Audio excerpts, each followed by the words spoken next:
Hello everyone, Shinto Bean here, playing some more Warhammer Combat Cards Ranked Mode. I'm continuing with Orcs, who have now ascended to the top of my faction to over 2,000 trophies, and we are going to be using the cancer of this game, Captain Badruck, the infamous Warlord who takes almost no skill to play. And that's why the AI is so good at using him.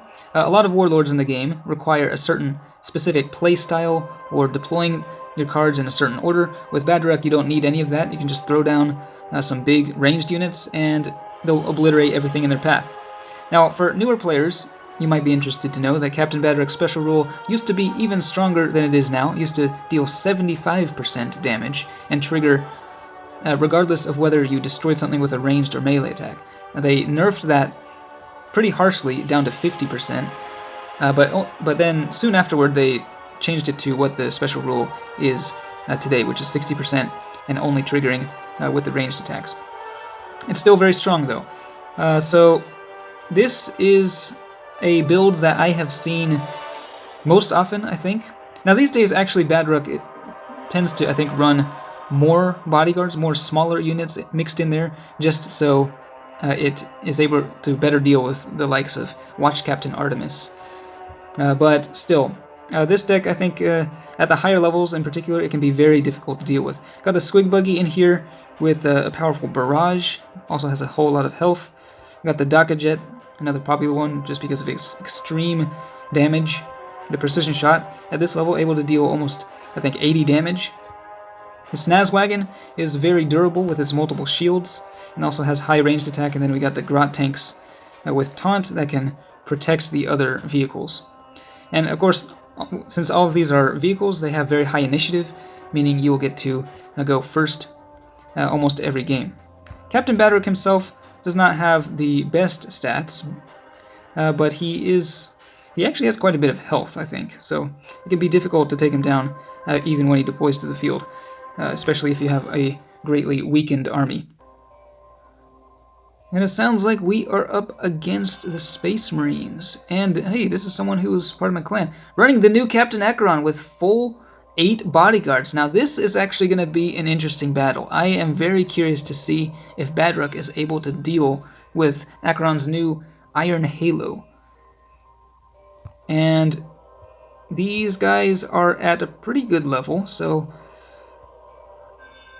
yeah, the Squig Buggy, I think, with the barrage is going to be key in dealing with these guys.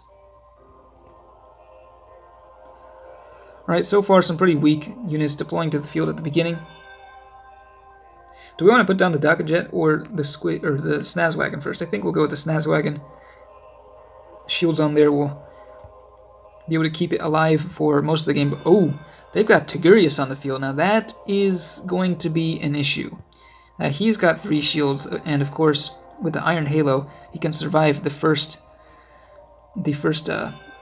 instance of lethal damage. So, I think this may well be the deck that can defeat Badruck.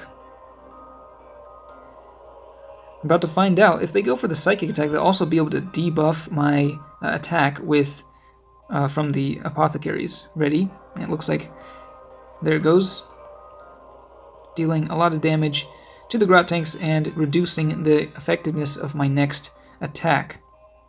Alright, Tigurius has 2 shields remaining, and we've got enough damage to destroy their standard bearer, but he will survive with 15 health because of Acheron's new special rule. But then the barrage comes in and finishes him off, so it actually didn't really matter in that case, and 2 attacks from the Squig Buggy. So this guy has 1 shield remaining. Now, is it just me, or was that a glitch? Because I think, okay, I've seen something about how the damage or Badruck is unable to break through shields with the extra attacks. I think I might have just witnessed that, because this guy had 3 shields to begin with, and I'm fairly certain that the Squig Buggy has attacked him 3 times, but there's still 1 shield left. So I'm not sure if we'll see that happen again. This guy has 2 shields, okay, so breaking one of the shields there, breaking the other shield here, but unfortunately we didn't have quite enough damage to, ooh, what was that? Okay, yeah, that's right. Okay, so the Grot tanks attempted to kill the Apothecary, and then he healed back up to 15. Okay, that makes sense. This is actually really brutal because they are just constantly debuffing me, getting free damage in with the Psychic attacks, and Tiguri is still at full health. Yep, and they've still got 4 bodyguards left too, and Acheron has multiple shields as well, so I don't think Badruk is going to be able to get through this. Alright, another attack in from the Snaz Wagon, and the Grot tanks are still alive because they are just continuing with the Psychic. They are shooting down, slowly but surely, taking down my strongest unit, which is actually really good. I think perhaps it was a mistake deploying the Grot tanks at the beginning. Of course, I didn't know that they would be putting down Tigurius, but at least this turn we will be able to get, hopefully, some of these guys destroyed, although, again, they are getting saved by that Iron Halo. Fortunately, the splash damage from the Squig Buggy will enable it to attack again anyway, getting 1, 2, 3 attacks in. Okay, and he did get saved as well, but the Grot tank finally finished him off. So then, now, our final bodyguard, the Dakajet, has to deploy to the field.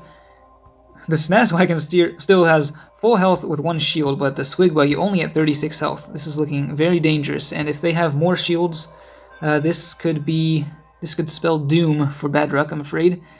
Dakajet has a very big attack, but we don't know what's going to be deploying across it. If it's a shielded unit, that's going to be rough. And, yep, they've got shields and Psionic Blast.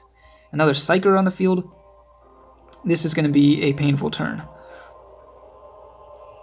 Alright, they're going for the melee attack, actually. They've been charging up, so that's a lot of damage there. They actually do not destroy anything.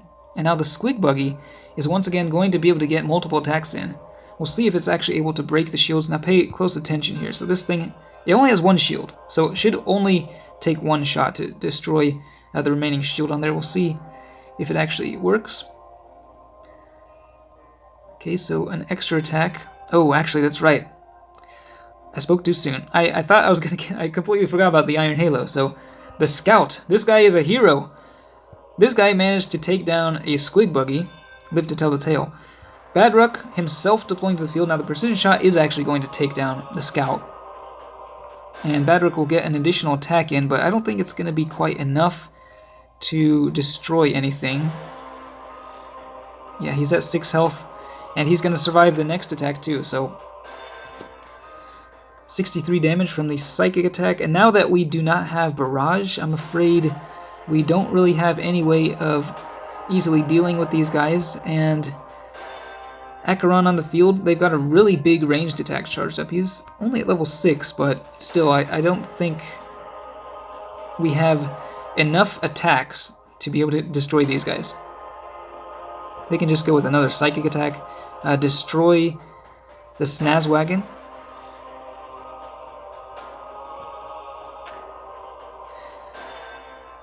And, oh, they are going for the melee attack. Okay, that works too. So, actually, wow, they're taking down the Dakajet too. That was just that was a brutal takedown. Both of the vehicles gone, and now Badruk is unable to even come close to destroying Captain Acheron. There's really no way of winning at this point. Might as well just go with the melee attack and get it over with. So, yeah, that was a real great counter to Captain Badruk. And proof that the Captain Acheron is perhaps a new contender for being one of the most annoying warlords to play against, especially with all those shields. I mean, the sheer amount of attacks you need to break through the shields, the health, and the Iron Halo it's a lot. So yeah, that's one way to deal with Badruk for sure. Let me know what you think of Captain Badruk, if you think that he's one of the more annoying warlords to play against, or if the new Captain Acheron is even worse. Let me know in the comments. But thanks for watching, and I will see you next time.